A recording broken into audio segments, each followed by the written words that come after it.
What's going on, guys? Today we're going to unbox the old Amazon special forge. It is a blacksmith's forge, Simon Store brand. So I think this is around 200 bucks on Amazon. We're gonna open it up, we're gonna try it out, and we're gonna see how she works.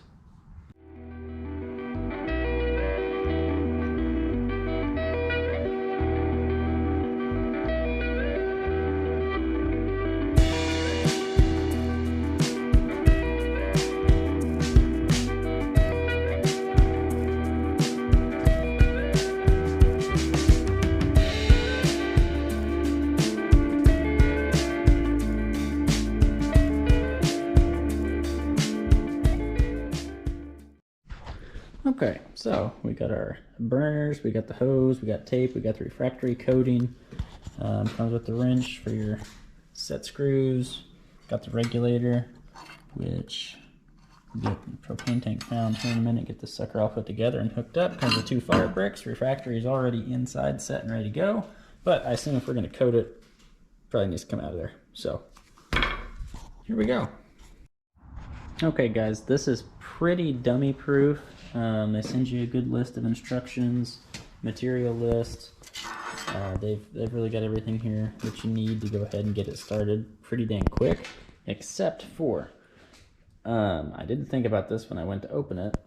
It comes with the heat guard refractory coating here, and it takes 24 hours to cure.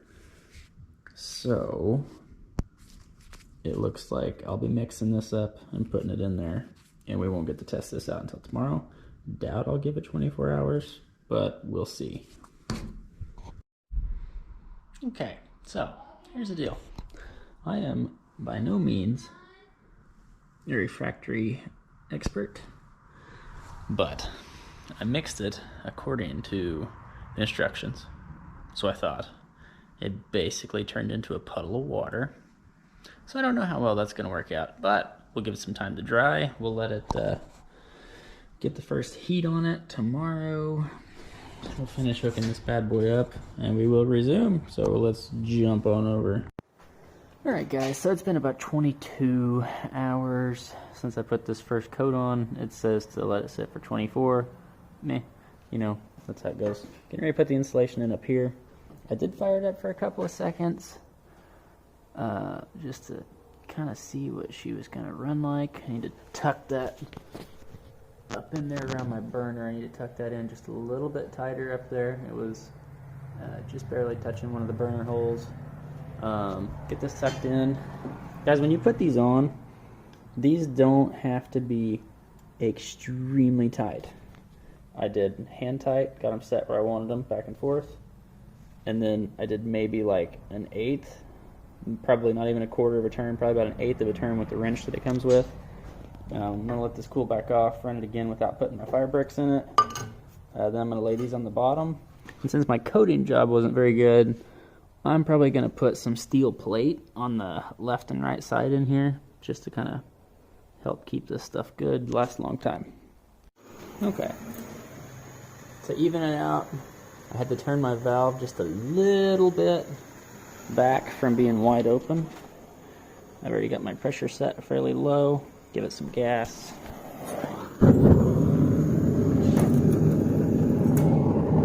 Both burners fired up.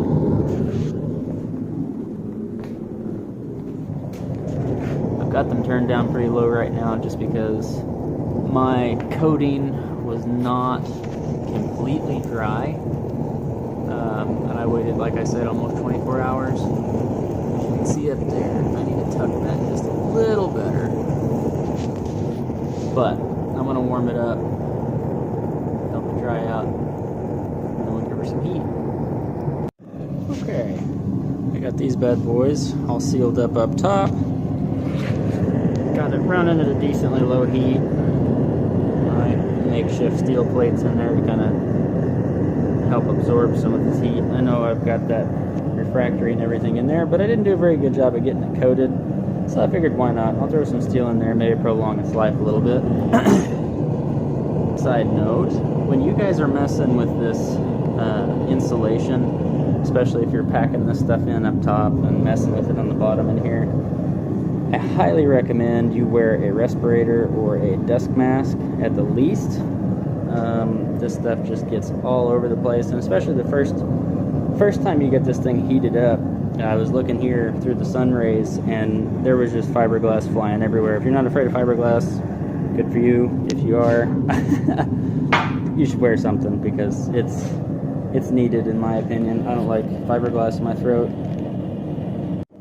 Okay, the verdict is, this little sucker works pretty darn good. I've got the regulator turned way down. I'm barely putting any propane through this thing. That's just because I'm trying to be conservative here. I'm just starting out. This is my first forage. For 200 bucks, this thing works sweet. If you can afford one of these and to have some propane on hand, this is it. This is where it's at, man. These are the first 2 leaves, keychain leaves I've ever made. They suck, but hey, I can actually practice now. So we're gonna make some videos of some progress. So if you guys want to stick around, check out the channel.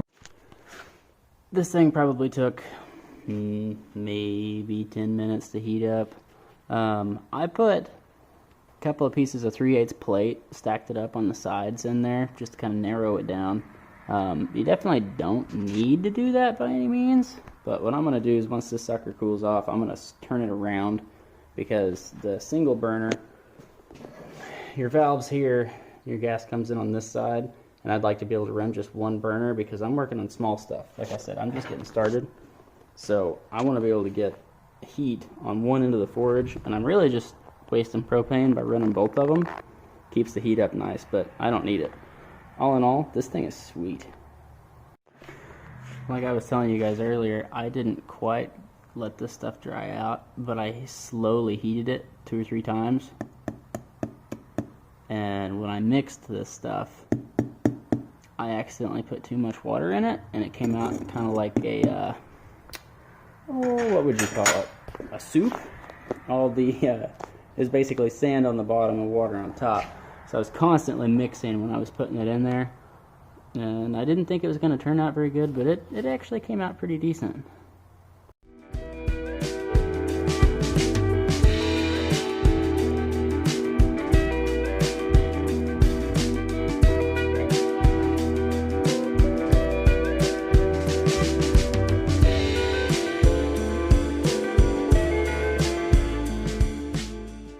In conclusion, this little thing for 200 bucks is sweet.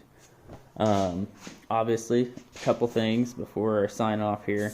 If you aren't working on a steel table, make sure you put something under this forage, probably at least 8 inches out, that won't burn underneath this thing.